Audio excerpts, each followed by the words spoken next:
million. So compared to the last year, which was 32, we're 10 millions less, which results in the deterioration of export potential and ability of the manufacturers to obtain turnover funds. Currently, the sunflowers, we also see that there will be a significant decrease in the sunflower harvest this year. Well, the conditions are not favorable. The challenge by Russian Federation to rolling power shutdowns, the heat. So what are the results? Which were the crops that yielded the better results and which were the worst?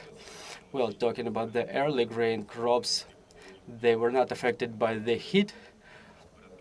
We've lost about 5%, but it was also conditioned by other factors on top of the weather.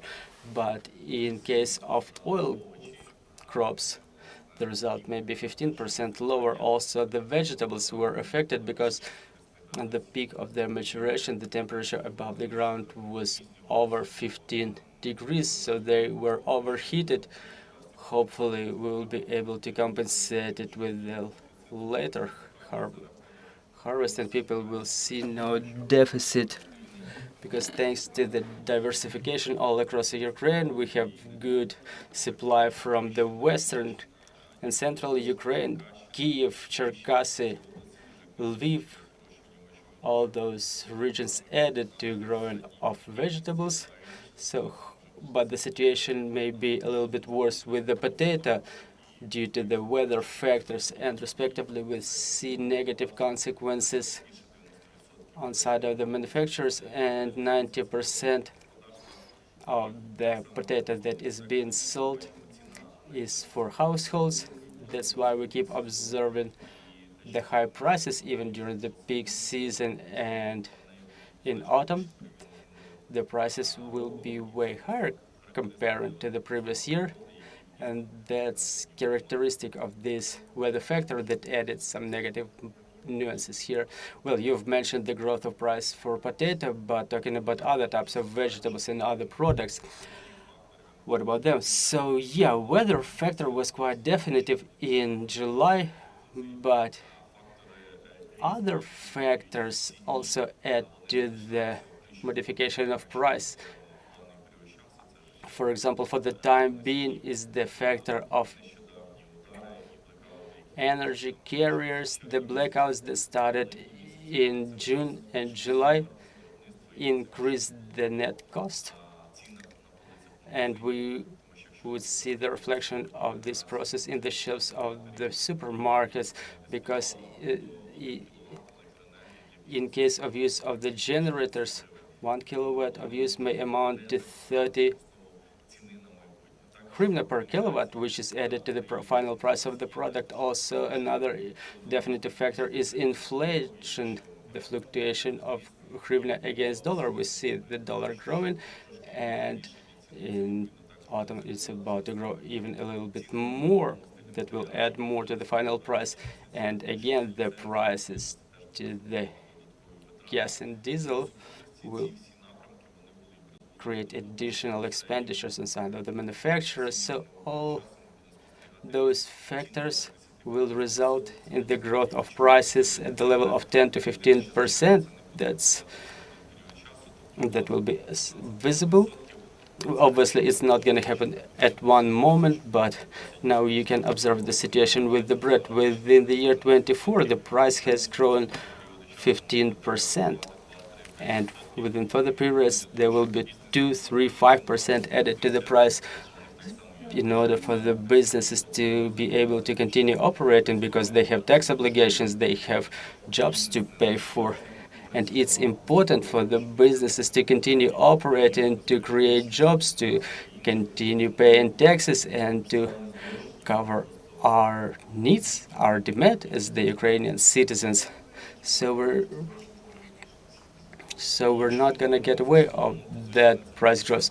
Well, so what are the categories of products that are going to grow in terms of price mostly? Well, first of all, it's dairy products, because they use a lot of energy carriers. They are dependent on electricity, processing, cooling, all those technological processes will meat products as well, the vegetables, the storage requires refrigeration and respectively generation. It will all result in the growth of the price for vegetables.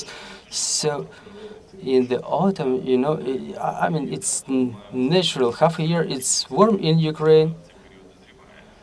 Some of the products like fruit and vegetables, they are maturing during that period, but starting from November and December, they will not come in large quantities, and everything that will be supplied from the storages. Well, the enemy tries to deprive us not only from power supply but also from the food. So what are the losses of grain resulting from enemy's shelling of elevators and fields? Well, talking about losses, they're counted in tens of billions, but talking about the situation with the export of Ukrainian agricultural products and the strikes that were inflicted on the ports of Big Odessa starting from the August last year, well, for the time being, the losses amount to more than 1.5 billion, and it includes both destroyed infrastructure and all those products that were stored in the storage facilities like sunflower seeds, oil, or grain, and obviously all those expenditures should be covered. All those losses should be covered by the businesses, and it's important for them before they formulate the budget for the next year to have the Ministry of Agrarian Policy continue working under the program 579, because in March 2025 this program expires. Still, it's efficient and correct, and within that program the limits for the agricultural manufacturers were increased, and it's important to continue having those 150 million hryvnia limits also to be applicable for the agricultural manufacturers that are involved in growing of crops and vegetables. It would definitely stimulate the agrarians continue doing what they're doing, preparing to the sowing, spring and early summer campaigns. Okay, so let's proceed to the export topic. So what are the amounts, the current amounts of exports, and what are the expectations, and what are the products that are the most popular in terms of exports? Well, thanks to the armed forces of Ukraine, it's been 1 year that the grain corridor keeps operating. We were celebrating the anniversary on the 16th of August. That's a great result in the context of defense that was ensured by our military and the partners who help us with the demanding of the Black Sea and the projections of movement in the ports of Big Odessa. Thanks to that movement, we were able to sell 7 million tons, and it's 60% bigger than the last year's figure. And if we continue see more involvement to the protection of the ports of Big Odessa, it will give us more hope, as well as to our partners, international agencies who are doing that business, enter the ports of Odessa and also take part in Ukrainian exports. Well, this year the indicators probably are going to be a little bit smaller. If we produce 10 million less tons of corn, obviously we're not going to achieve the same figures in terms of exports as we used to have last year, but within this year we still intend to continue exports from Ukraine. So which countries are the biggest importers of Ukrainian agricultural products, and are we considering any new areas, any new countries? Well, Asia, Africa, and Middle East are the most popular directions, but also we've established more presence in the European Union, because comparing the export of corn, we've sold more than 50 million tons in European Union only, trading with Italy, Spain, Germany, and this year we hope they will provide even more momentum to build our export capacity, not only in terms of raw materials, but also added value, because this is what our income depends on. Because added value also adds more jobs. And talking about the ways of exports, what are the amounts exported by the sea and by the railway? Well, basically everything goes by the sea. Even the amounts exported through the river ports of Danube decreased, and even before we were able to export through the ports of Big Odessa, Dunai was a saving grace for us, and we have to continue using that direction. It's not like we have the open sea corridor, so we don't need the Danube anymore. Well, obviously, it's way easier to get to the ports of Bigger Odessa than to get to Bessarabian ports in terms of logistics and costs, but still we will continue having this option, and the railway continues playing this strategically important role. However, the amounts exported through railway are only at the level of 3 to 5% of the total export amount. More than 80% accounts for the Black Sea. It enables us continue working, opening new export markets. Obviously, we would like to increase the exports through other logistic ways, for example, from Mykolaiv region, but due to the combat operations, we are still unable to do so.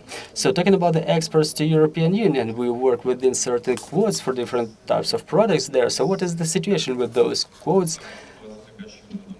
Well, we've almost used all of the quotas for oat, eggs, honey, and the situation is such that, well, and yeah, also we've drawn all of our quotas for sugar as well. Probably we're about to draw our quotas in terms of export potential for poultry, but I don't think that the same story will be with the grain crops, because the drought is also raging in Europe as well, and it's beneficial for them to work with Ukraine.